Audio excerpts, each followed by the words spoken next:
আমাকে একটা গান শোনাও না, আমার ঘুম আসছে না। শোনাও না প্লিজ।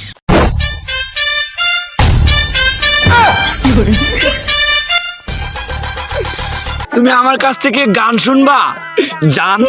তোমার ঘুম আসতেছে না, তো তুমি আমার কাছ থেকে গান শুনবা ভালো কথা। গানটা শুনে টাস করে মুইতে ঘুমায়া পড়বা, বুঝছো? আমি যে তোমার গান কইতাম, আমি এক জায়গায় গান কইছিলাম, পরে 150 টাকা জরিমানা দিয়ে এসেছি, বুঝেছো? এখন আমি গান বলতেছি, তুমি উপস্থাপনতা করো আমার গানটা শুনে।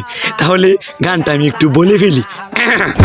তুমি কুতু কুতু দিও না কুতু কুতু, তুমি কুতু কুতু দিও না কুতু কুতু, তুমি কুতু কুতু দিও না কুতু কুতু, কুতু কুতু কুতু কুতু কুতু কুতু কুতু তুমি দিও না, কুতু কুতু কুতু কুতু কুতু কুতু কুতু তুমি দিও না, কুতু কুতু দিও না কুতু কুতু।